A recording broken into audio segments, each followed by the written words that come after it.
Yes, yes. Please, Dada. Okay, all right. So you can start now. Okay. Assalamualaikum warahmatullah. Good afternoon, everyone. Today we have a topic that is um, focusing mainly on qualitative research. That said, it's not just a qualitative research. We are focusing on the grade 8, the 8 qualitative research methods. Right, so we are going to a quick deep dive. Not sure how I'm going to do a quick deep dive. It's like going inside and going outside immediately, right?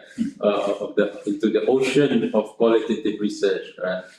Because the field of qualitative research is wide and deep, right? And for us to cover all qualitative research methods will take a whole semester. So we are focusing only on the grade 8 qualitative research methods. Right? So we will start with something that is the main focus of our presentation today. I was informed just now by Associate Professor Dr. Ali Maksud that we want to focus on that particular. But before that, let me give you an overview of what I have covered in my lecture series on qualitative research. First of all, I talked about what qualitative research is. I will come up with a deep definition of qualitative research. That itself is a lecture. We won't go deep into the deep definition. I will also and before all that, we look at the bottom circle there. It's the 4 research strategies and philosophies. I regard this as the fundamental, as foundational, as the core of research. So if you do not understand research strategies and philosophies, you do not really understand research. Because research is not just about interviewing people, it's not just about carrying out a survey question, it's not just doing a focus group discussion. Come and say. It's not just about analyzing archival documents. Research is more than that. So before you understand what you want to do, you must understand what research is. So that has to do with the 4 research strategies and philosophies. That is another lecture by itself, right? And then it is also qualitative research has also a 10-step process. That is also another lecture. But today we will focus on the wide ocean of qualitative research methods, and in that wide ocean of qualitative research, we will cover 8 research methods under qualitative research, right? So here we go. So we are focusing on the green on the right there. So what's happening? Okay. I'm ready as a backup. I'm ready. Okay, wonderful. Let's go to the next slide. So let's see what this wise scholar has to say about qualitative research, right? But he didn't frame it as qualitative research. He was talking about it hasn't appeared it hasn't appeared yet. It's appeared yet.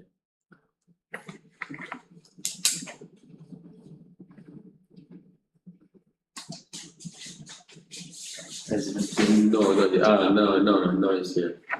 So I put it like this so that you can just see it. Right, okay. So what Einstein said was, not everything that can be counted counts. Not everything that counts can be counted. So what he's saying is that because you can count something doesn't mean that it is important. Not everything that can be counted counts. Not every, so just because you can count it doesn't mean it's important, right?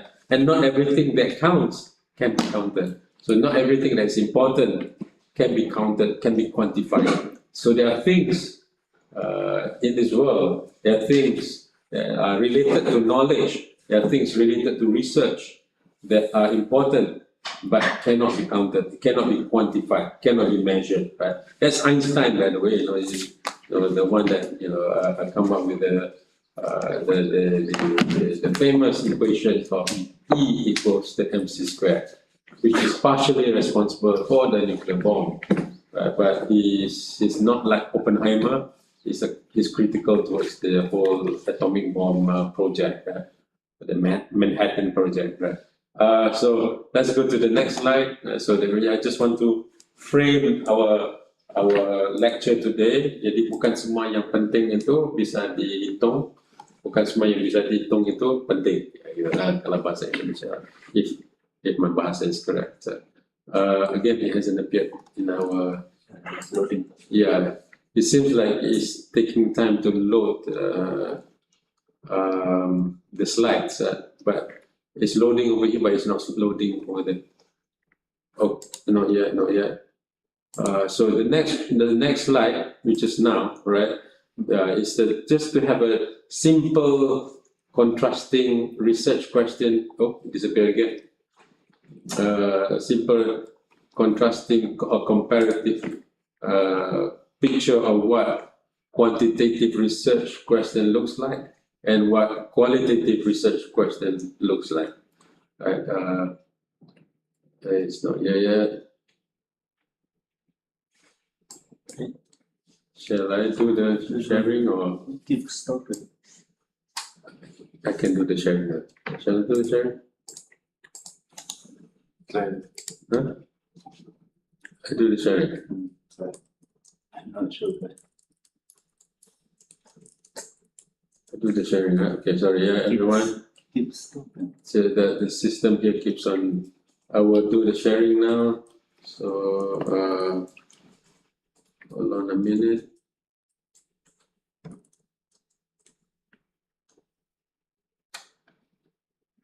Yeah, it's appearing now.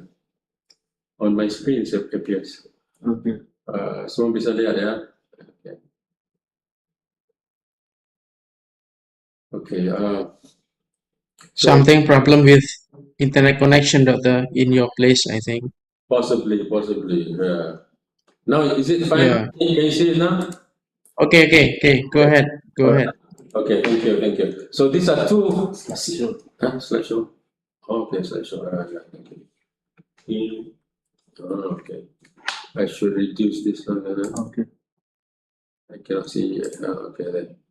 All right. So for quantitative research questions, it's a simple one. So these are what percentage of postgraduate students complete their studies in less than 3 years after they have written a 20-25 page research methodology chapter in your research in your university? That is a quantitative research question. You want to know about percentage, you want to know about the years, you want to know about the numbers, you want to know about whether they graduate or not, right? So whether they do, the percentage is the independent variable, the year is dependent variable, and the pages is the dependent variable. So we can talk about dependent and independent variable, and we can talk about numbers. That's quantitative research. But qualitative research question is somewhat different because this is an example. How does the deep understanding of research methodology change the research experience and the research perspective of the postgraduate students pursuing studies in your university? So we talk about, change the research experience, the experience, that is qualitative research. Research perspective, that is qualitative research, right? So, it's different, it's qualitatively different, right? So one is numbers, one is much more intangible. What's tangible, you can kind of see it, touch it, so to say. But the other one is much more experiential, much more emotion-based, maybe much more subjective, right? So this is a simple example of a qualitative research question, comparing between the two, right? Okay, and present with me are two postgraduate PhD students, like Eugene is here, Yefeng is here, both are from China. Right? The next one, okay. So these are the 8 types of qualitative research we'll be looking at, right? And this is the 8 types. But what I want to do is within these 8 types, the 1, 2, 3, 4, 5, 6, 7, 8. Some of you are familiar with it, I hope, right? I'll be extracting the first one, which is the 7th qualitative research method as my first focus, right? So keeping the main thing first things first. So the first one is discourse analysis that I want to highlight, but this is actually number 7, right? But I put the number 7 here. See there, number 7 there, there number 7. I should go slow, right? Number 7, the discourse analysis. So what is discourse analysis? Discourse analysis is much more advanced type of, how do I make this disappear? How do I remove this? Just drag top to the top. The very top, yeah. Because it's blocking my slide. All right, thank you. Okay, so the first one, if you look at discourse analysis, right, there are many types. Even discourse analysis, you can group into different approaches to discourse analysis, right? So the A, look at A first. The A is just at the bottom. This is A, gentlemen, ladies. This is a linguistics approach. Rather simple, but useful still. Usage of language. So analysis of deployment of words and language types, choice of words. So we talk about adjacency pair. So how words are being paired together. So it's like people talk about terrorists, Islamic terrorists. So you see the word Islamic terrorist is a pairing of those words. China, communist China. You listen to the Western media, when they say to China, they refer to communist China. They're very, very playful, very bit, very playful with that word. How they combine the Islamic jihad militant. So when they pair things together, that is itself a discourse analysis. When you use a linguistic approach, I look at that one. So what do we this is the first one, right? So how come they don't talk about Christian terrorists? They don't talk about Hindu terrorists. They are, but very, very seldom. How do we talk about Catholic terrorists? How the Buddhist terrorists in Myanmar, for instance? Why, But when they talk about Islam, it's Islamic terrorists. Or terrorists, they pair with Islam. China, they pair with communists, right? How come they don't talk about advanced China? The high-tech China. There are more adjectives you can use to describe China, but no, they use the word that they try to create a discourse about China, and that discourse is related to communism, for instance. Or they want to create a discourse about Islam, and Islam is about terrorism, it's about fundamentalism, it's about extremism. So when they put words together, you find that is then you look at it, and there's something wrong here, there's something fishy here, something a bit subversive. Ada sesuatu yang mencurigai gitu kan, something that's not. You see, how come it's not happening with other words, but they're pairing with your word, right? So when you look at discourse analysis, right, all the different approaches to discourse analysis, you look, the data sources are wide-ranging, right? So it can be from speeches, text, website, social media. Social media is the typical, the favorite one right now. Discussions. So you can look at the discussion, how people discuss things in meetings. So we talk, meetings. The word efficiency appears, efficiency. We are not efficient, we talk about cost cutting, for instance, right?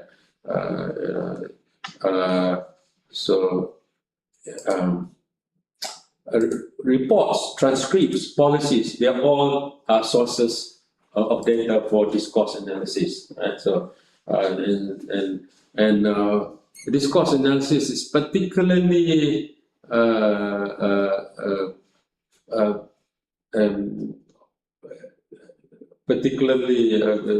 associated with nowadays speeches. So people like to use discourse analysis to analyze speeches, right? So let's look at how Bill Clinton talks about the free trade, right? How Donald Trump talks about tariffs, how whatever any leaders look at a speech and we analyze the speech. What are the words they like to use? So when they talk about political campaigns, but they talk about the people, we want to help the people need to rise. Always benefiting the people. Or if they are more liberal, economic liberal type, they will talk about pro-business. So the word business will appear 23 times in the speech. That is discourse analysis. The word business friendly is put together. So business and friendly. There's adjacency analysis of looking at the pairing of words. So the pairing of words, the occurrence of the words, and the emphasis of the word, the synonyms of the words, that is the level of linguistics approach to discourse analysis, right? So we're just looking at words and how the words are paired together and the choice of words they use, right? Instead of so whenever there's a shooting in the States, oftentimes the liberal will talk about gun control, right? So gun control will appear many times. And the problem is they don't control the weapons, they don't control the guns, they don't control the bullets, right? Okay, I might disappear. Resume. Oh, up there, thank you. Same thing happened. Same thing happened to me, right? To you, right? Whereas for the conservative, they will talk about mental health. So whenever there's a mass shooting, there's more than 3 or 4 or 5 people, right? It's about the mental health of the shooter, right?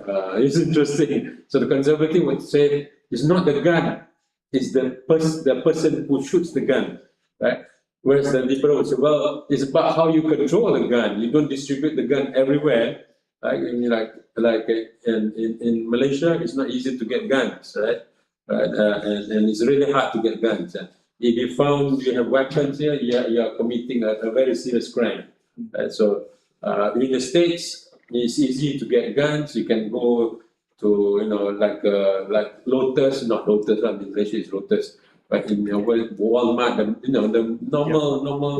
the normal supermarket. You can find You can buy a gun there. So how wonderful is it, right? Yeah. You can do that. You can, yes, they sell guns. They can, yes, they do. pistol, rifle. Rifle, guns, bullets, whatever. But it's again, it's you. I think the web system.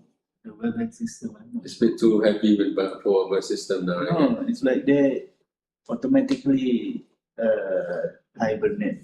Oh, okay. When we don't. If you don't use, we got to play with the one. Okay. So, and different words, the same phenomenon, but different words are being used to describe the phenomena in the text, right? Or if the shooter is a Muslim or brown color people, they will look at,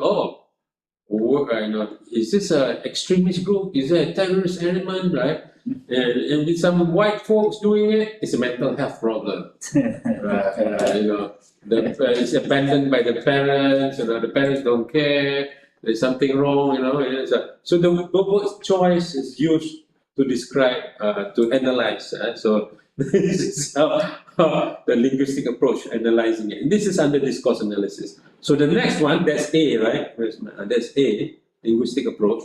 Let's look at B, right? B is looking at this, still discourse analysis, underlying meanings within the context. So an analysis of how spoken and written words construct meanings within a certain context, right? How do undergraduates versus postgraduate students construct self-identity in Malaysian university? So we are looking at meanings, we're also looking at the context, right? But how you construct how you identify the context, this is also important. So we are looking at the context. Is the context political? Is the context social-cultural? Is the context historical? So you identify the narratives, you identify the themes, you identify the cultural expectations or the societal narratives or ideologies within that text, right? So, but the difference this time is to look at context as well. So, participants are requesting to start AI assistant. Start AI assistant, isn't it? Start. Okay. This meeting is being transcribed and summarized. All right. Okay. We transcribe and summarize. Okay. Okay. So, the linguistic approach, I look at the numbers, the frequency of certain numbers, the frequency of certain pairs together. This one will look much deeper, looking at the meanings within a certain context. Right? So there's a meaning, there's also the context. Right? So that is another level of discourse analysis. But here we want to talk about critical discourse analysis, which is C. This now was A, B, and now C. So C is the critical discourse analysis. I don't have the pointer here. Okay. Critical discourse analysis. So critical discourse analysis, bring the analysis to a next level. The next level, and as the word implies, there's the word critical there. Ada kata critical itu kan. Discourse analysis diskursus, critical. So it's a critical standpoint of interpreting meanings. What is critical discourse analysis? Critical discourse analysis is a critical standpoint of interpreting meanings.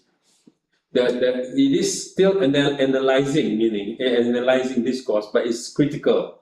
It is also an approach to interpret meanings, not just words, not just the number of words, right?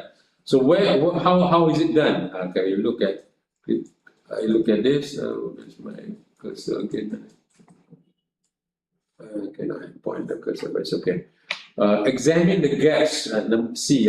Examine the gaps or the problems of a mainstream or professional authority-driven discourse. Offer a critique of it, especially when there is asymmetrical power relations, with the assumption that social problems are institutionalized or interconnected. What does it mean? It means this. So when we look at the discourse, we look at how the mainstream discourse or professional discourse or authority discourse define that discourse, right? But we are looking at it as, there's a power behind this discourse. What is the power? What is it analyzing? How is it delivering the message, right? So there's an assumption that social problems are institutionalized. So when we look at discourse, there's a representation of a problem or a phenomena of a reality, right? So that reality or that problem or that phenomenon is being institutionalized by a source of power. But it's being institutionalized by a source of power. There you go again. All right. So we want to understand how is it being institutionalized in the discourse, right? So this leads to or submits to a second point. A prescriptive or transformative anti-establishment or alternative propositions, a critical questioning. Should there be a better discourse? So when we look at discourse, when we look at a speech, when we look at the text, we say, what does the power say about this? What does the authority say about this? What does mainstream ideology say about this? Then we say, should there be a better discourse? Should there be an alternative discourse? So it's critical, right? It's not just looking at it and say, okay, it's nice and all that, inspiring. No, we are saying that what's the power behind this discourse, right? God, it's happening again.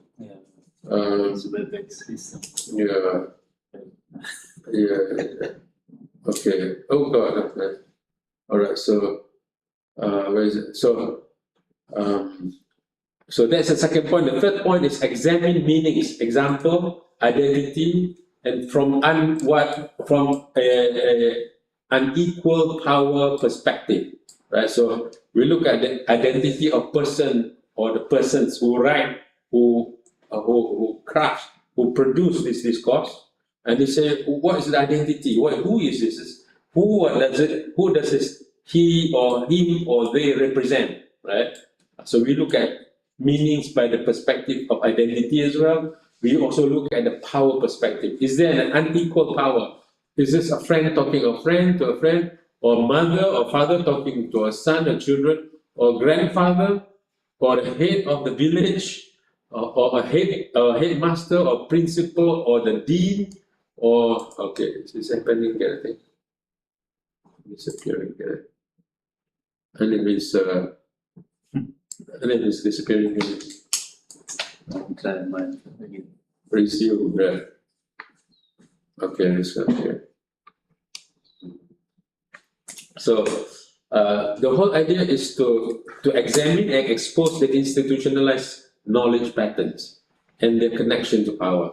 So by carrying out a critical discourse analysis, we are examining and exposing. Kita cuba meneliti dan juga mengekspos, mendedahkan institutionalized knowledge patterns, pola-pola keilmuan yang sudah diinstitusikan, and their connection to power. And this is important, hubungannya, keterkaitannya dengan kuasa. And that is, as you see there, the aim of critical discourse, and that is to be critical to power. So the whole word critical discourse analysis is to identify what the problems are about the discourse, what does it lead to, is there a better way of framing the discourse, of coming up with a different discourse, and to look and expose the institutionalized knowledge patterns and how this knowledge patterns connected to with power. So this is a good quote from Malcolm X. Malcolm X is one of the African-American leader who is from New York, right? And he says this: if you're not careful, the newspapers will have you hating the people who are being oppressed and loving the people who are doing the oppressing. If you're not careful, the newspaper, and this newspaper, you can replace the word newspaper with social media, any discourse, right? Will make you hate people who are being oppressed. Like the Palestinians are being oppressed, they make you hate the Palestinians, right, for instance, right? Or whoever being oppressed, they make them oppressed, the people who've been subjugated. Orang-orang yang tertekan itu, kita benci sama orang tertekan itu, ya. Dan kita menyayangi, kita suka, we love the people who are oppressing us, right? So we say, oh, this is, we come up with terms that make the people who are being victimized, they are the animals, they are the terrorists, they are the lazy people, they are the stupid people, they are the dirty people, they are the troublemakers, right? But the people who are doing committing the real crime, committing the real oppression, they are the ones who are actually helping us. They are the ones who are actually empowering the economy. They are bringing investment to us, you know. So we forget who is exploiting, we focus the problem on those being exploited, right? So let's look at the next one. So how do we do this? See, this is a silat, particular silat that is, I think people from Muhammadiyah will be familiar with this silat, right? What's it called again? Tapak suci. Yeah, this is silat tapak suci. So silat is a martial arts form of Nusantara. So this is a tapak suci. It's the Muhammadiyah silat martial arts form, right? So there are three phases of discourse analysis. This is the three phases, right? So the first phase is what I call the serangan tiga fasa. The first phase, okay.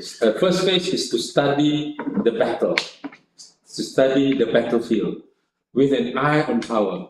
First, understand the enemy. First, understand the rival. Iqra, read.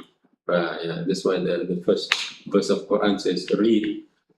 Oh God, it happens again. Here we go. Is it coming out again? It's coming out again, thank God. Right. Okay. So We have phase 1, phase 2, phase 3. First, phase 1 is study the battle. Phase 2 is finding the weak points. Phase 3 is delivering the counter strike. Right? So what is phase 1? Let's go there. Eight particular points I want to highlight. Phase 1 is to study the battle and battlefield. Right? By the way, this is similar to Sun Tzu, art of battle, art of war. Right? Sun Tzu, 就是兵法。兵法, okay, Sun Tzu 兵法. The art of war, right? So number one, what is the specific target corpus that you are analyzing? Corpus is the text that you're analyzing. Are you looking at the speeches? Are you looking at X, as in Twitter? Are you looking at Facebook? Are you looking at books? Are you looking at literature? Are you looking at everyday conversation? What is it you're looking at? So the target corpus. Remember, discourse analysis is looking at the discourse. You're not looking at how people smile, how people laugh, how people walk. You're looking at the corpus that is based on text, really, yeah. So example, Netanyahu foreign speeches to India, right? So not just any speeches, it's foreign speeches and foreign speeches to India. So you want to know whether Netanyahu has a special, what is his, how does he give meaning to the speeches to India? Right, so an example, that's an example. So speeches is one, and for students from international relations, like the Masters of International Relations and Ustaz Muhammadiyah, Jakarta, this is relevant to you, right? You can look at speeches, you can look at a treaty, you can even look at treaty, right? Anything. So number 2, what is the social communication context? What context is this? An event, what event is it, right? Is this an inaugural speech? Is this an event, a leader comes and talk about Sun Yat-sen's anniversary, arrival to Penang, right? That's a particular event. So when you look at the event, sometimes it is historical, it could be also cultural, it could be also political, right? Or either or all of them, right? So you need to understand what is the context. So first is the corpus, right? What is the text you're analyzing? Second is the context, the context. So point number 3, what are the contents? Then you go to the contents, right? So we do not lose sight of the content. This is a speaker talking to India, Netanyahu talking to India, and he's coming to India for a visit, for instance. So it's probably political, definitely political, right? Chances are it's also historical, maybe, or it's also a security visit, right? So number 3, what are the contents? What are the key and supporting concepts? So you look at the key supporting concepts. 1, 2, 3, 4, 4. You list them down. This is the key concept. And the supporting. There's a key concept. So we want to be free, freedom. Socialism is not America. America is capitalism, right? By the way, that was the response by one of the Democrat politicians when the Democratic Socialist candidates are winning in the United States. They said, no. United States is not socialism. United States is capitalism. We want freedom, see? So we have capitalism, we want freedom. We are friendly to businesses. So we have capitalism supported by friendly to businesses. We want the free flow of money, free flow of money. We want people to be able to become rich. There you go, capitalism, become rich. So these are the different concepts, different supporting ideas, we put them together. How are these concepts being described and defined? So they define what capitalism is, they define what United States is, and they say United States is defined by capitalism, by freedom, whatever. So for instance, but it isn't a good place for capitalism though. But you got to have a lot of money. But it's a good place for capitalism. So it's not wrong, right? Okay. and with money you have a lot more freedom, right? It's not wrong. This is a right description there. So how you describe and what you define. What are the ontological components? This is remember we talked about the philosophy and strategies of research. So what is the ontological component? Do they say capital or they say freedom? Freedom means pursuit of happiness, right? Now that you have the right to pursue happiness, that's freedom, for instance, right? So they define freedom as the freedom to pursue happiness. One, freedom to assemble, that's another one, right? So how the different components they are put together, right? And what are the examples from the code? So from the text itself, what are the examples? From the speech itself, what is an example? So when you put together, you say, oh, there are mainly 5 key concepts, and the supporting concepts is this, and these are the codes, the examples from the text. So number 4, who is the speaker or the author? What is his or her background? And how is it connected to these ideas, right? So we're critical, not just critical on the text, but also the critical on the identity of the people or the person who produce the text, right? And you want to see what is the connection of this person with the ideas that this person is championing or putting forth in that particular text, right? Apakah kaitannya, apa hubung kaitnya antara yang penulisnya atau orang yang menghasilkan teks tersebut, ya, apakah kaitan kuasanya terutamanya. So if a minister speaks, usually there's a connection with power, the government, the party, the ideology. So we know that the person is connected to these ideas via all this power base, right? Number five, what ideas, concepts are being propagated? So they define and then they are propagating, supported. What is being promoted, ya? Apa yang mereka mendukung, apakah mempromosi idea-idea apa? Who are the audience or prospective audience? Who are the audience? So this course analysis not only look at the person, not only look at the text, also look at the audience and the possible prospective audience. Sometimes a politician talks to an audience in front of him or her, but the real audience is somebody else. That can happen also. So prospective audience, alternative, the other audience, sometimes is directed to somebody else. That can also happen, right? And number 7, who benefits from this discourse? When they say United States is not socialism, it's capitalism, you say who's benefiting from this discourse, right? Surely the investors or the rich or whatever, people with capital, right? For instance. So number 8, how are these concepts related to power and institutions? So if you look at all these concepts, you say who is having this power, who is having this institution.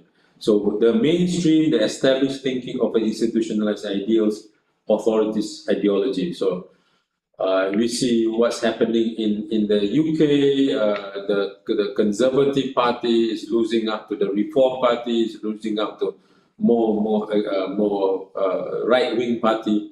So they have an ideology. The ideology is anti-immigrants, right? They do not want immigrants. They say, look, you Asians, you have your own country, go back to your own country. We don't have other countries to go. This is our country. Come on, go back, What's the problem here, right? That's championing that. So they go on marches. They talk about, we have, our policy is too open and all that. And they talk about, what is being, the French will talk about it being what's a French, this is not ideas that are related to the French idea. So these are ideas, and usually there's an established authority, right? What's interesting is also there's a person, their group that they're targeting. So now we go to the phase 2. Phase 2 of discourse analysis, the contestation. So phase 1 is you study the battle, you study the battlefield, you study the warriors behind the battlefields, right? And then here comes the contestation. Phase 2, finding the weak points. Remember, we are critical, right? So point number 9, which is under phase 2, what ideas or concepts are being criticized? Is it done directly or indirectly? So They say, we are for freedom. We are for freedom. We want people to be free to sell. We want people to open up their own business. Why is government coming into the business of retailing and opening up convenience stores, right? The convenience store, which is what New York is trying to do right now, having the state-run supermarket kind of thing to overcome the food desert in New York. So, but they say, oh, they are actually criticizing, the policy of the socialists, for instance, right? So we know there's ideas and ideas that they are criticizing. Who's being criticized? Number 10, who is being criticized or challenged? What is the position of power of those who are being criticized? So if you look at this has to do about positionality, right? So the one that is delivering, the one who's writing, the one who's creating this text, right? They are in certain position of power. We want to know what is the position of power and who are they criticizing, who are they challenging, right? So first the concept they're challenging, number 2, who they're challenging. Point number 11, what is the problem? What is the problem with these concepts or construction of reality? What are the gaps, the blind spots, the omission in these ideas? What is not being said, right? So we say, look, we have American values, right? We must protect our borders. Why are we have immigrants coming here, right? We must protect. We cannot have these illegal immigrants coming over here, right? We must protect our borders, right? We are, we've been, we have been very weak in our policy on immigrants. These are people who are not in line with the values of Americans, right? So we look at the blind spots, or the omission. Omission is what is being omitted, right? What is being deleted. Apa yang tidak dilihat, apa yang tidak diperkata, apa yang tidak ditulis. The blind spots is when you drive a car, there's a blind spot there. You might not be able to see car crossing. There's a blind spot. Titik-titik putar. Gaps, kekosongan itu. So, why is it not being said? They did not talk about the Native Americans, right? The Apaches, the Nahuvas, I mean, those are the real Native Americans, right? the whites, they are the real immigrants, right? And they don't come and ask for permission with the chieftains of the Native Americans, right? There were like hundreds of nations of Native Americans.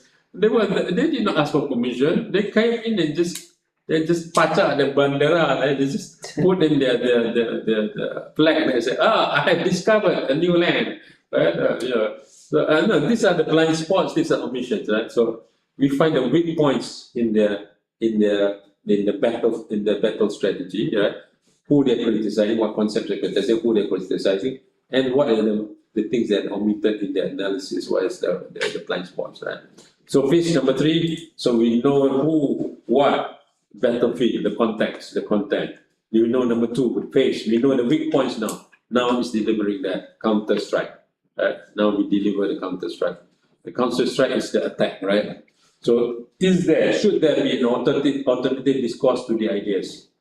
We said, can these ideas be expressed, be written, be formulated, be framed in a better way, in a better discourse, an alternative discourse? Can we talk about development by making sure that the people at the bottom are not being exploited, but by the land are not being exploited, the fishermen are not being marginalized, and eventually their livelihood, they cannot fish anymore, they cannot catch fish anymore because you're doing this reclamation project. What is this alternative discourse? Number 13, how can these ideas be challenged? What are the contesting description, construction of reality? So it's about challenging. First, it's about we know the weakness and we want to think, what is the alternative discourse? So a good critical discourse analysis, a good, wait a minute, will appear again, will appear in a different slide. Okay. I've moved. I teleported myself to the past. Okay, go back to the, you got it, right? Is it enough? Yeah. Okay. So point number 14, how can a better discourse be advanced to create a positive change and counter or block the subjugating or disempowering discourse, right? So, offering an alternative discourse is part of critical discourse analysis, right? Now, there are people that say critical discourse analysis can stop at criticizing or critiquing the existing discourse. But this third phase says, you go one step further, you got to offer an alternative discourse. That is less subjugating, because the critical discourse analysis is about power and critiquing power, right? I gotta keep on moving my slide, I think, yeah. I gotta move my cursor all the time like that. Is it enough? Yeah. Yeah, okay. Full screen. Full screen, all right. Slideshow. Can you see it here? Is it okay? I can't. Okay. Oh, there, that's better now. Okay, there. All right, so that is point number 14. So that is critical discourse analysis. So 14 points there, right? So there's 14 points. Okay, I'm going to take a quick sip of water. Right. So ultimately, you deliver your jurus stuff here. 最早 okay, and then it's delivered, and then that person will fall down. Okay, so now we go to the other types of qualitative research. We're going to do a quick deep dive, not a long deep dive, just a quick deep dive. So the first one, this one was the 7th one. I just want to highlight the 7th one so that I do not lose attention at the beginning, at the end, because that's towards the end. So number 1 is historical research, right? Historical research is the systematic accounts of past events, places, people, chronology, context, and the interconnections. So we, in the historical research, we use, I was moving my,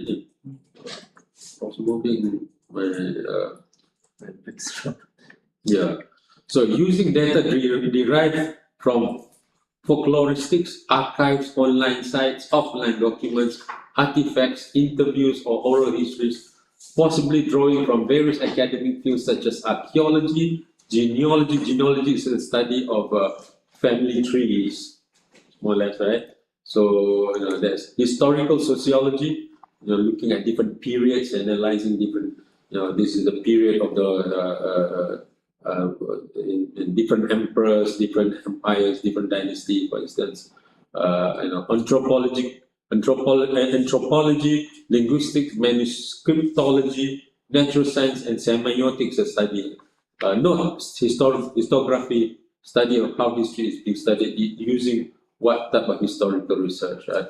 So there's a subtle difference between historical research and historiography. Historiography is a study of history by itself, right? Historical research, the research need not produce a theory. That's the important thing, right? It need not produce a theory, right? But it looks like how a fact is a fact, right? And looks at how a fact is connected to an event or a significant, the significance of a fact. Right? So it can be an artifact, it can be a speech, it can be a word, it could be even a word, right? Even a piece of paper or something that's a tombstone, right? Anything that has meaning to particular historical significance, right? So it's a systematic accounts of the past events that happened in the past, places and people in a chronology. So, but one of the historical research is not an easy research, right? But when it comes to qualitative research, right, we need to understand different tradition and different convention, different fields of studies have different ways of evaluating what is acceptable, right? So sometimes, when we say, this group people have visited, like Sun Yat-sen has visited, where did he say? Indonesia, something like that. But they say, well, there's no, Sun Yat-sen did not say it's Indonesia, but there's some people, and we heard that this, some people describe, there's a character like this with this description talking about this, right? And this, this looks like Sun Yat-sen, and Sun Yat-sen actually used disguises to travel because he was wanted, right, by certain authorities. So we looked at documented stories, documented accounts, and for historians, those things can be considered as historical facts, right? We are not talking about the legal field of study, because then you need to say, well, can we believe that guy who wrote about this? Some even joke, if you see an accident, right, 3 people can describe the accident differently. And that happened just now. And this thing happened 100 years ago, Like, can we be sure? But no, historians have different ways of, and then different value they attach to descriptions, or they say, according to I Ching, there has been records of somebody visiting somewhere, something like that, right? So the writing of I Ching is considered as important, can be a support. So they tend to use triangulations and all that. But then they say, no. When we look at another historical fact, he cannot be there because we found that he was delivering a speech in another place. So he cannot be 2 places at the same time. Or at that time there was not airport, there's no airplane yet. From them to travel to this, it will take 3 months. Something like that, right? So that's how the historians will come up with the logic of the whole story. Right? So for somebody who is studying some other field might say, well, the burden of proof is not that easy. But for historians, they say, well, this is the different accounts that you can put together, you can see the big picture, right? So the historical research, they have different ways of, evaluating what is considered valuable as evidence and facts, right? Number 2, hermeneutics. So number 2, hermeneutics. Holistic interpretation of text through understanding the text within specific context. So, text of text, right? So, hermeneutics is hermeneutics is among the very early qualitative study of text, right? Dalam bahasa dan in Islam is tafsir. Hermeneutics is tafsir. So, hermeneutics come about from the study of scriptures, more or less, right?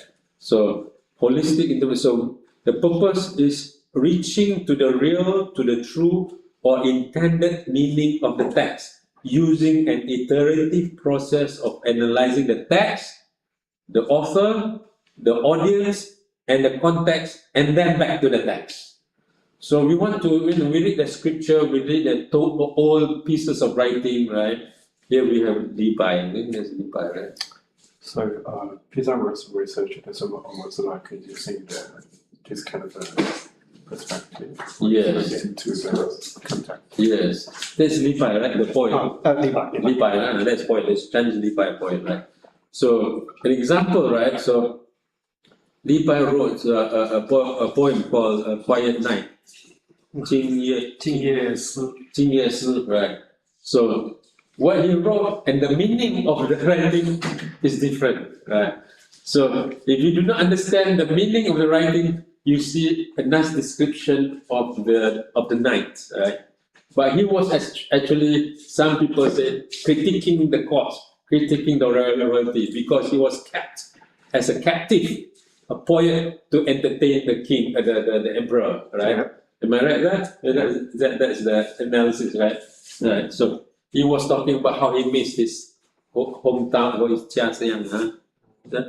So this is so when we analyze an old text, right, or like an old poetry, like holy scriptures, we cannot just read literally. Right? So look at what Ibn Arabi said here. This is Ibn Arabi, the one in Durban, right? Do not let the present be captured by the past. But he also said, how do you understand a spiritual book without reading it spiritually, right? So, interesting, he is one of those who are early writers of the academy, well, Alchemy of the Human Happiness, wonderful book, right? Wonderful. He's a Sufi, by the way, right? So, analyzing the text, the author, the audience, the context, the author, is it? And then back to the text. So it's not just a text, it's not literal, while the context can be a story or a description of the text or the book of or the author's personality or the author's work or the author's social, political, economic, historical context. So we are looking at a word, right? So the book can be the context of the word or the author's place where he's in. So you're reading, a piece of word, what is it? The philosophy of Ta'un apa ni? Kalau Muhammadiyah? Ta'un, right? Ta'un, right? So how Muhammadiyah interpret Ta'un, right? So the word is just Ta'un, right? But then it came from a surah, a chapter in the Quran. It came from a period in Prophet Muhammad's life. It came from the Prophet Muhammad's life. It came from a religion. So those are different contexts. And then how Muhammadiyah, the movement, interpreted in current context, where Kiai Haji Ahmad Halal, right, saw the sufferings on the streets, right, the poor, the uneducated, the sick, right, and he was interpreting this word in that context, right. So this is how you interpret a word, a concept within a context, right? So depending on what the context is, so you are bringing the meaning and connecting the meaning to the context and back to the words, right? So with roots can be found in biblical hermeneutics, and there's also Quranic hermeneutic, as well as many other Eastern classical scriptures literature. So when you Chinese, Yeah, ancient Chinese. ancient Chinese speaking. classical literature. You learn it when you were. Yeah. Yeah. I have to learn it. You have to learn it. 文言文，文言文天哪，不好背啊！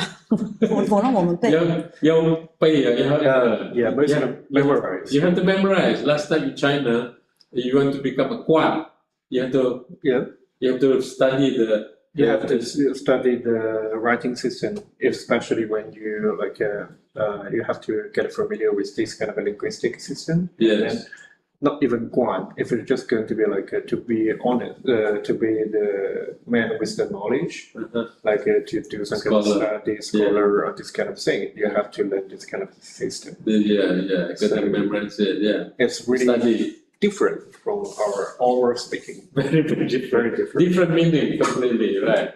Yeah. Not well. I mean, more than half of it has different meaning than today's language. Yeah. I remember learning as no. I had to learn also.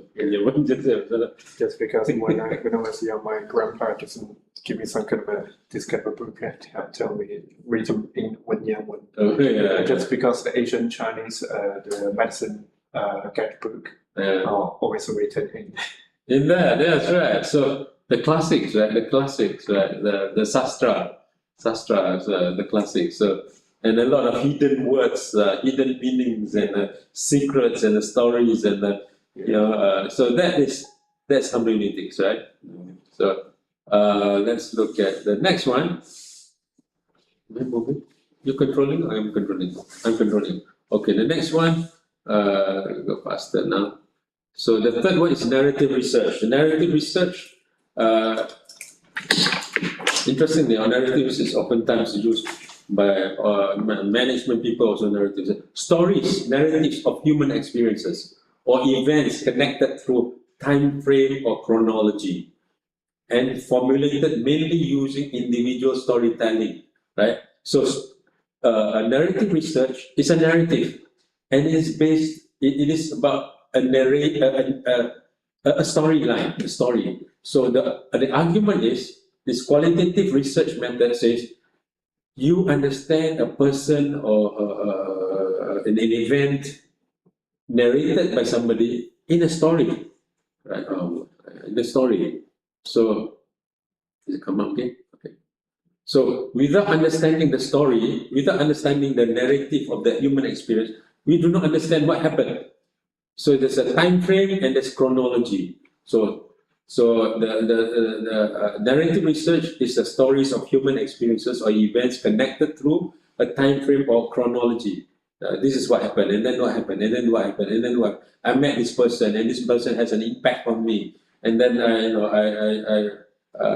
was captured in a story differently, and formulated using individual storytelling or audio-visual recordings or conversations or observation or document. Example, journals, diaries, letters, published works, blog itu semuanya, that's narrative research. Jadi kita dahulu pakai ini, we put our eyes closed, we prepare ourselves like this, and then walk out. Oh, it's raining now. Oh, because it's raining, I have to bring my whatever umbrella, whatever, and then I cannot do this anymore. Therefore, I have to do this. So why they do things is because of that storyline. We can understand it. So with flexible procedures, which often refer to lived experience. Resume again. Right. Which often refer to lived experience, generating research products such as a typical everyday narrative of a woman activist, internet influencer in Palestine. So a typical everyday narrative, interesting, right? What's a typical everyday narrative of a postgraduate student, for instance, in Malaysia, in Yogyakarta? What is a typical everyday narrative? That's beautiful. I want to know how is it, and what is the life like in living in Yogyakarta, right? A day when you have lecture, a day without lecture, a day when you have supervision, a day without supervision. How is it like? Right? How do you write your thesis or dissertation? How do you conduct a research? What is the life of a doctor, for instance? How is the life? And then you can look at that theme. So we talk about story plots, we talk about the scripts, we talk about the characters. It's almost like a movie. So narrative research is fun and fascinating because there's a story plots, there's scripts, there's also characters. So in narrative research, what are we interested in? We are interested in those turning points, right? We are interested in turning points. We're interested in that critical moments. So they talk about what books have changed you. What is the experience that made you become what you become today? Right? That is a narrative research. So and you do a narrative research, right? And this is good when people do interview a fisherman, interview a blacksmith. Why is someone blacksmith, right? You can start by asking the word why, but you can start with the question when. And when will tell you a deeper, stronger, more compelling story of the context. So when I was small, that's where it starts, right? So instead of why, sometimes when you ask the word why, question why, they will come up with the reasons, or justifications, right? Or why do you become sociologist? Because sociology is a good field to study human beings, Sociology gives you the theory, right? But that's not why I become sociologist, right? I was a management. This is my story. I was a management student. I was a business management student. I went to the United States. I was at that time there were a massive number of people who are homeless, right? 37 people who are underinsured. When they go to the hospital, they get chased away. So I see people homeless in the richest country in the world. How could this be, right?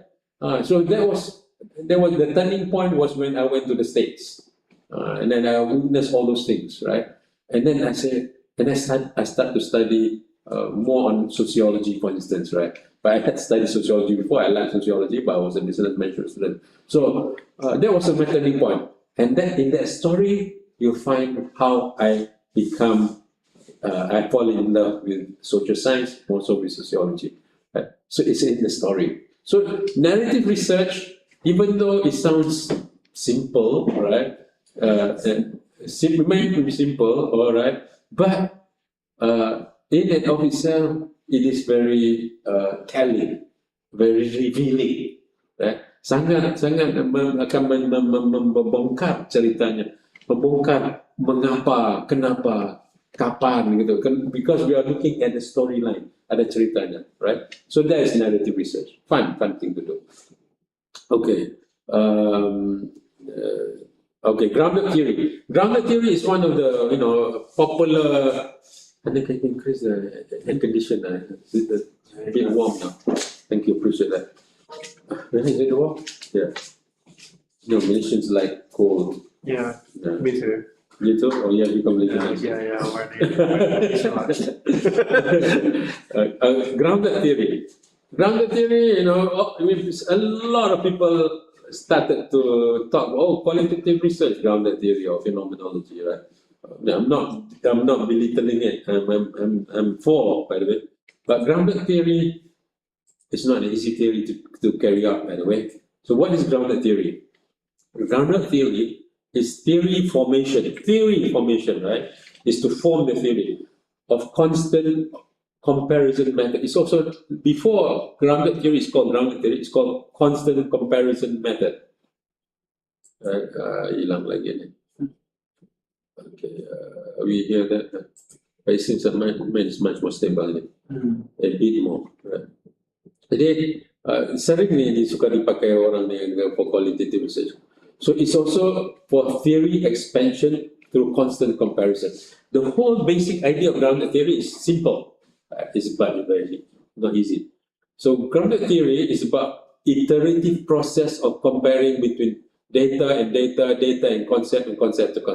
So we say, okay, we collect, we ask a person, we ask Eugene, what does it mean to be happy? Oh, for me, happiness means, the height of meaning in life, or something like that. I asked Hanif, what does happiness mean?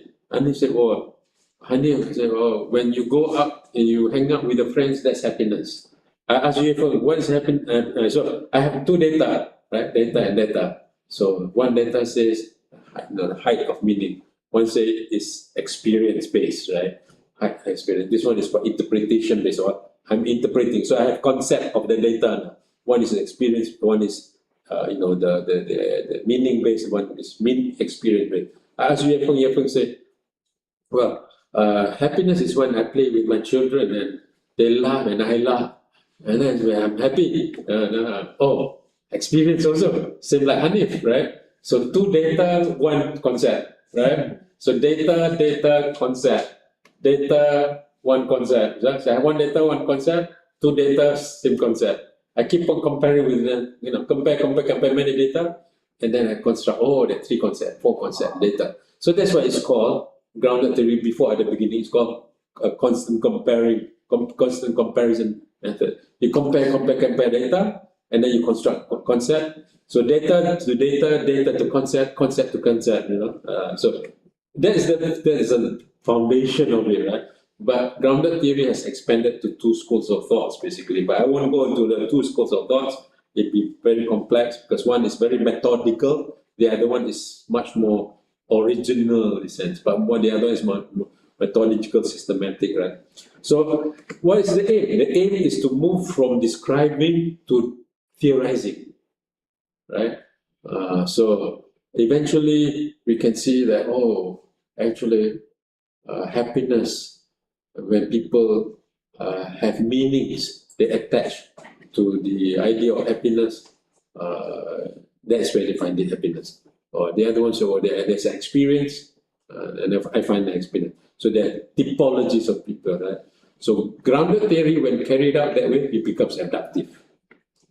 So 2 years ago, I confused the grounded theory and the ARS. I confused. With what? Confused with the grounded theory Grounded with? theory and the ARS, adaptive research. Adaptive research, okay. Okay, so the answer to that question is grounded theory can be done in an adaptive way, but oftentimes it's not done in an adaptive way, it's done in an inductive way. Inductive. Usually, and grounded theory is associated with inductive because the one that is asking the question, the one is constructing the data is the researcher, right? So it can be done differently. It can be done adaptively, it can be done inductively too, right? So it can be done both ways, right? But we are not discussing the research philosophy and research strategy right now. We're just talking about the methods, right? So we go from describing to theorizing. So grounded theory is leading to the question of why, the why questions, right? So example, I have the picture here. And then the picture is how do people become gay Russian neo-Nazis? Gay Russian neo-Nazis. Now, we know that the Nazis are not hate gays and gays hate Nazis, right? So how did there are people who become gay Nazis? So why do people become gay Nazis? Why do people smoke cigarette? Why do people overeat? And those are questions of grounded theory, the why question, right? So the grounded theory wants to arrive to the idea of theorizing about why people become what people are, or why a reality becomes what the reality is. That's grounded theory. So it's a theory formation. Okay, so now we go to the next one. Okay, ethnography. Number 5, ethnography, a rich description. Oh, okay, okay, right. So what is ethnography? Ethnography is rich descriptions of human community or social group or culture, right? Keyword, rich description. It's not just any description, it's rich description of human community. Usually it's a community or a social group or a culture in their environment. That is another big keyword, in their environment. You don't bring them out and interview them in your office. No, you go to that place and you do prolonged immersion. Jadi kita harus terjun di dalam komunitas atau dalam lingkungan mereka dan hidup bersama mereka. So prolong bermaksud yang diperpanjang. The immersion, tenggelam di dalamnya itu. So you are drowned, not drowned. You immerse yourself, right? And so it's through prolonged immersion and participation of fieldwork as well as other forms of data collection, of beliefs or emotions. So you do data collection of what? Of beliefs, of emotions, of values, of social symbols, of spaces, of desires and goals, the language, hidden narratives of acts, activities, events, and temporal data in the actual social context. So ethnography will jump into that village or that social group, right? And they say, okay, I'll be here for 3 months, 6 months, 1 year. A good ethnography is a study beyond, in fact, more than 1 year, right? Sometimes go for 2 years, in fact 3 years, right? And then you really understand the values, the people, the language, the goals, the narratives, the acts, the activities. So they know the events that happen in that community, right? And the researcher is the instrument. No longer the interview is not the interview. You can use interview, you can use survey and all that, but because the researcher has immersed himself or herself in the environment, so tenggelam, immerse, right? Masuk di dalam lingkungan, you join there, you're part of the community, you're part of the village, you're part of the membership of whatever club or organization, right? So you know so much. So you go back and you type, this group, their value system is like this, what's the emotion like. If you're studying the power structure, you write about the power structure. If you're studying about gender, you write about the gender. If you're studying about the wealth, kekayaan di kota tersebut, kekayaan di dalam kampung tersebut, you write about kekayaan, the wealth, right? It depends on you're looking at exploitation. You talk about exploitation that is happening in the community, right? So, example is the weapons of the weak. The villagers actually have power in class conflict. So, using the word weapons such as food dragging, false compliance, and pilfering and ignorance. This is a book by James Scott, by an anthropologist, a famous book, right? The book is called Weapons of the Weak, right? Because there were some conflict theories talk about, the power is always with the authority, with the rich, with the, the elites, right? But James Scott went to a village, a kampung, a desa in Kedah, in Malaysia, by the way, and come up with this book, right? Weapons of the Weak, senjata-senjata orang lemah gitu kan. So the villagers actually have weapons as well. They use different methods of fighting with the owners, right? They just food dragging, they slow down their work. Sometimes they steal also, right? Or they act in a way that's looked at they're ignorant. I don't know. I don't know about this. I don't know how to do this. So they disrupt the production process, right? So these are the weapons of the weak. So interesting, they coin up with the word weapons of the weak. So ethnographer is good at capturing the community experience. It's good at capturing the community life, community values, community activities, and then talk about it. Yeah. So that's number 5. Yang ke-5 ini ke-6, the last one, last or second last. In-depth analysis of case study. So case study, and it's another typical one, right? Case study is in-depth analysis of a socially defined bounded entity in real life context. What's that? It didn't change to the next one. Oh. What happened there? Okay. Okay, now it's coming back. Now I've slipped to come up. Okay. So what does it mean?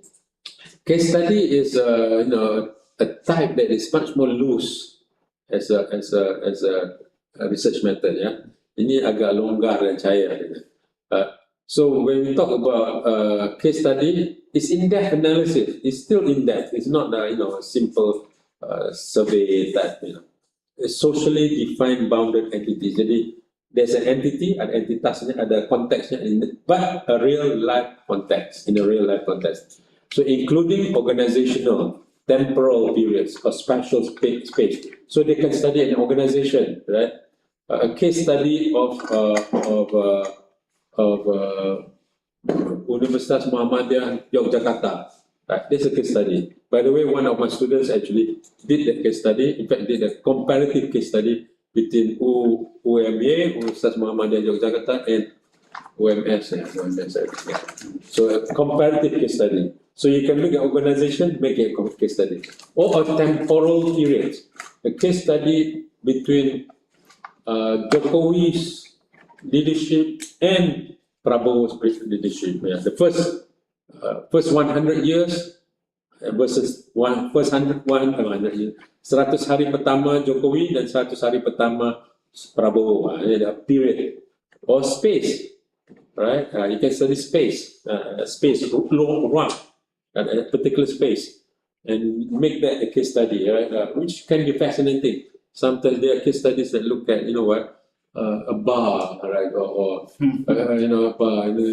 Look at this space of bar. How what is the process like, right? Or systematic strategy operational process based. That can be a case study. How does a person after Viva, what is the graduating process like? The case study of graduating students of post Viva, right? In USM is complex. You have a lot of forms to fill.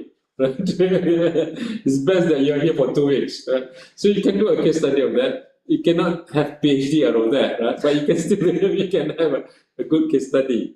So management can do a case study about a process. The Basically management. management like this. The management. subject.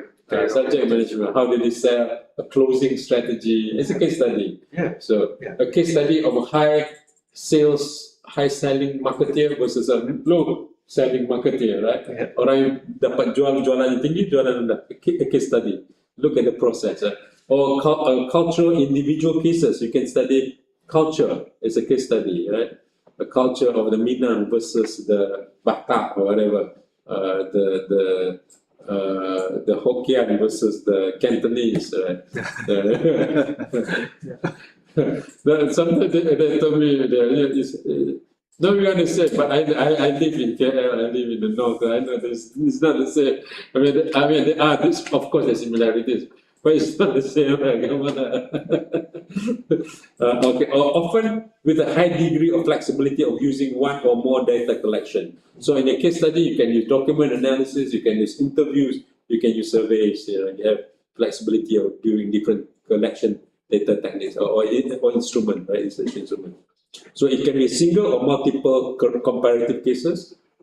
Example, typical versus atypical or anomaly, something that is out of the normal. You study out something out of the normal. This is strange because we say, how come out of so many postgraduate students, this one can graduate within 2 years? What's an anomaly, for instance, right? It's not necessarily a great thing to study, but you can study that. Begin with or without the theory, it doesn't matter, right? So that's case study. This is an example, right? This is an example. I'm taking example from my old university. Old university. My old university is that on the right-hand corner there, right-hand corner. That's my old university. But not my university, right? It's a university station. It's a underground tube, we call it tube. Underground train station. It's Holborn, by the way, Holborn. There's a it's a rich place, by the way, with the wall, it's like the high court is the land, the high court is there, is a rich place. But then you see, how come a rich area you have somebody, homeless people staying at night there, right? This is in London, by the way, right? So this is in I think LA, or where is this? Melbourne. Under proposal for Melbourne law, they're called rough sleepers. They're not homeless, right? People, and then there's people who stay just outside of the city. They find some trees or some hidden places. They create camps and live there. So you can do a comparative study of a different group. That's my university. It's very close to my university. There, the one at the top there. If you know the story of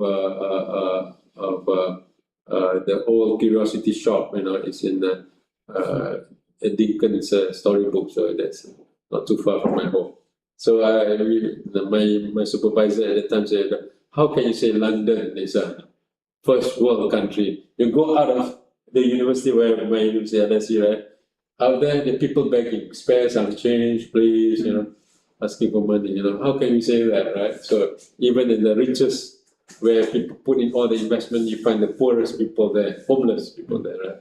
So you can do a comparative case study of homeless people or rough sleepers. Now it's the politically correct word is rough sleepers. So this is a example of case study, between different people, and gelandangan, comparative. Gelandangan, yeah, bahasa, okay. And then let's go to the next one. I think that's the last one. Phenomenology. This is my favorite, by the way. Phenomenology. It's not appearing yet. Just a minute.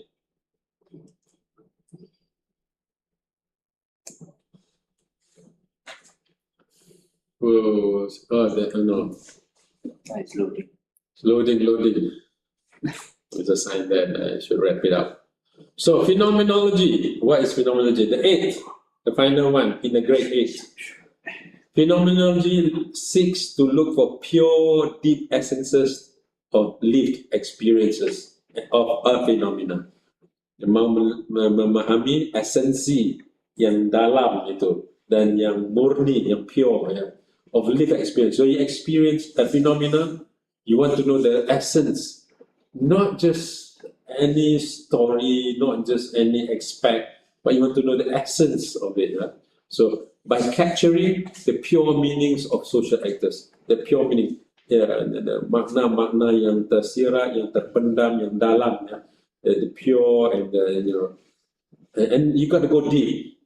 The researcher needs to go deep. The social actors or the respondents need to go deep. Ask and ask and ask and ask, right? So we got to do this mental probing about what happened to their own insights, to what happened to their insights and their lived experience. So they've gone through an experience of a phenomenon, vis-a-vis phenomenon, often through an in-depth iterative interviews. So you go in-depth iterative interviews. This is what happened. What's your experience about this? They will tell you experience. So when you experience this, what's your thoughts about it? How do you handle this? How do you feel about what you experience? And what can you say about this experience? How would you describe this experience? Right? So from that you get the everyday language, right? Bahasa konstruksi harian, right? The everyday language. So you extract out, and then from that language, it's like thematic analysis also, right? Then you get all these words, but it's not just shallow, tidak dangkal, ya, tidak mesti dalam. You got to go deep, right? Because you do not go deep, you do not get the essence of that. And then you build a second order construct. So first we have those everyday constructs, right? And then you have the deep everyday constructs, and you have the meanings behind the construct that they give, and then from there you build a second order construct using technical or conceptual or theoretical framework to build the understanding at the second level construct, right? So using iterative interviews with mental probes to bring out the inner reality, the insights, the interpretation of social actors. So the word inner reality. So it's not this what they experience outside, it's what they experience inside, right? It's the meanings they attach. That is the one that we want to capture, right? The interpretation of the experience, the interpretation of the phenomenon, right? That is what we want to get. That is what we want to. Kita perlu pancing gali, memugarkan itu, right? Finding out the insights underlying what may be taken for granted habits.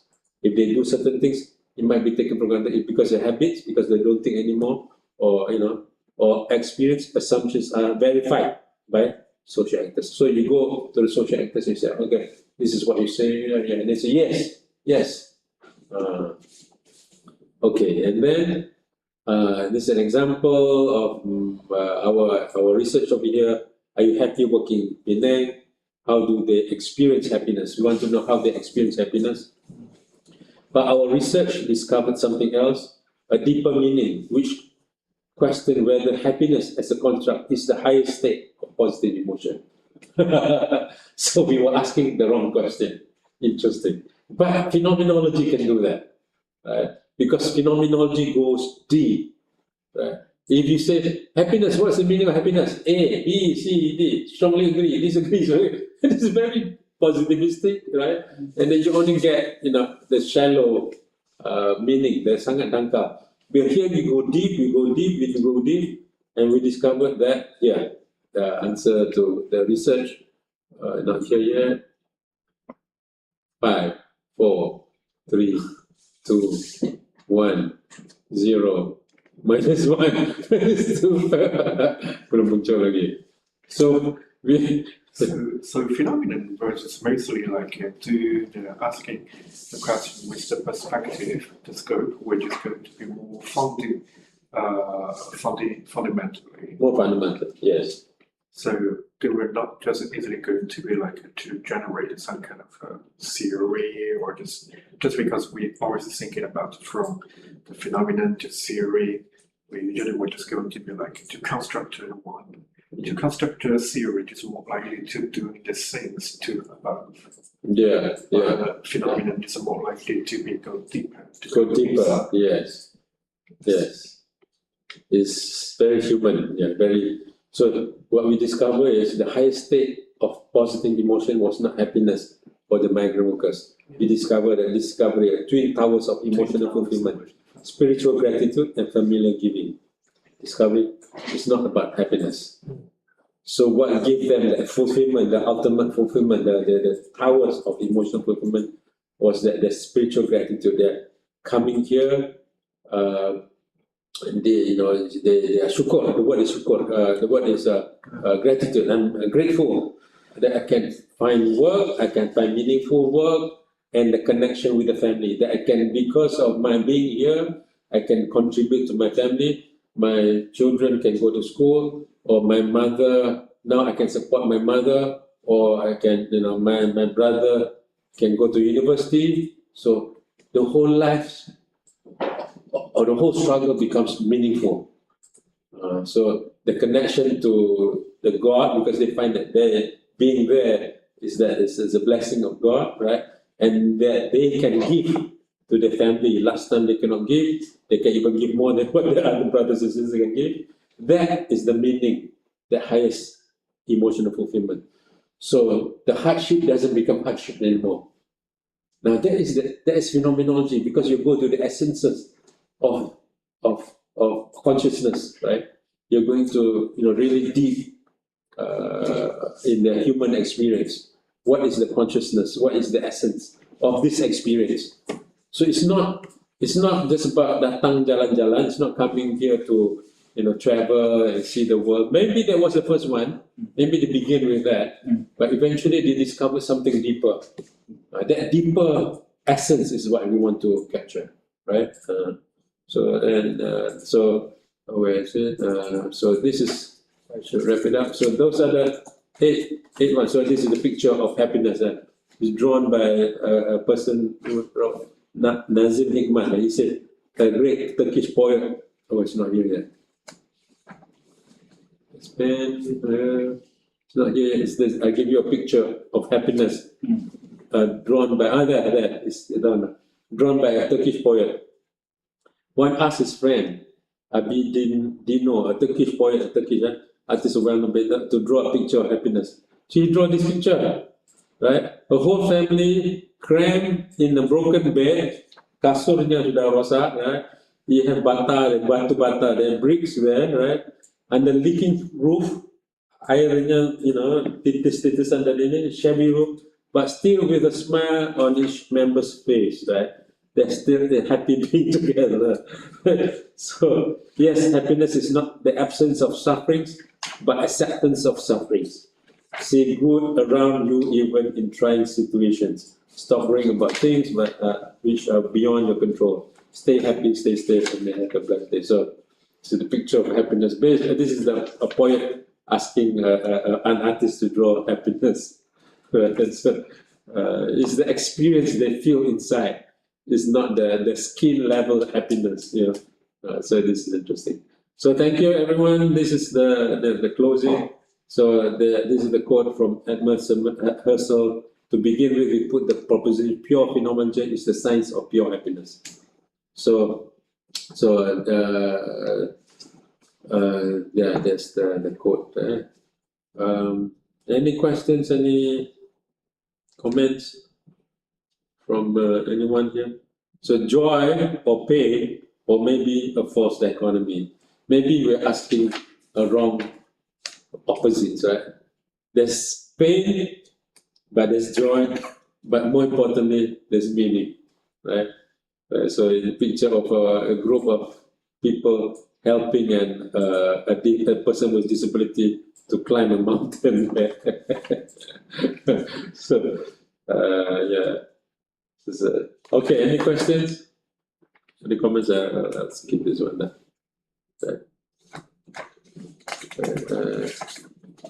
I'll skip everything else there. So, terima kasih. Ada pertanyaan, you can ask me in English and Bahasa, or even in Mandarin. Okay, I did the translation. Go ahead. You did the translation there. You did it. Oh, ada. Oh, ada pertanyaan. Ada, okay. How do you differentiate between case study and phenomenology? Oh, okay. How differentiate between case study and phenomenology? Okay, where is it? How come I don't see it? Let me show. Oh, here. Yeah. Right. Got it. The little part. Okay. And Yeah, okay. No, Where is it? study and phenomenology. Okay. How do you differentiate between case study and phenomenology? Also, okay. So, who was asking? Okay, Mbak Analia. Okay, Analia. So the answer to your question is this. A case study can have many instruments. You can even say it can have many methods in it. So usually when you do a case study, you don't do a phenomenology. Can you do a phenomenology under case study? Answer is yes. The answer is yes. You can do phenomenology, you can do survey and combine that together. Then you have a sequential research, you can have that.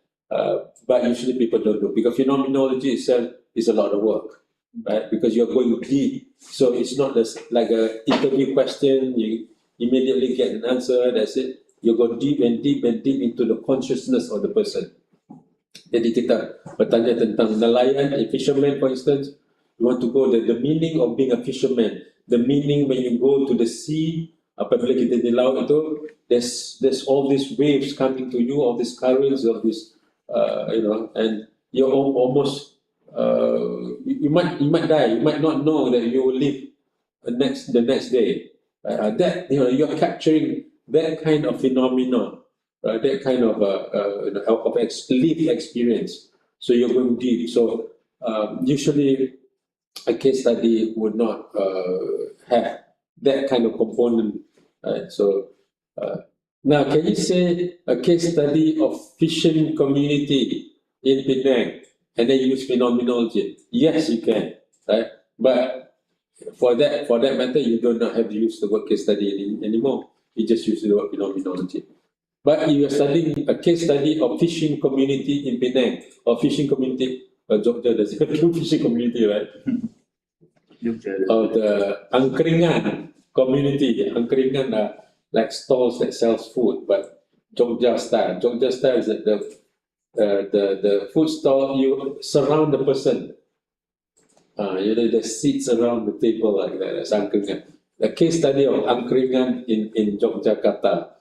So what you do, you can have pictures, you can have observation, right? You can have data collection using photos, you can have interviews with the owners, interview yang penjualnya, you can interview the customers. So you can have all these different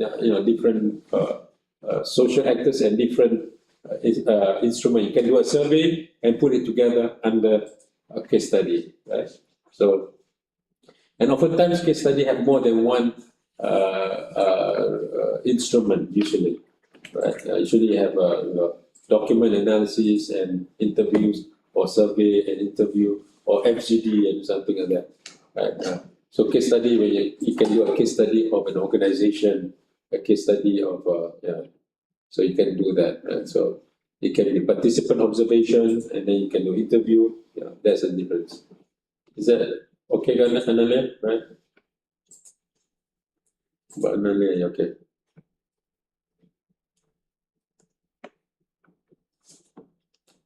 Menjawab pertanyaannya kah?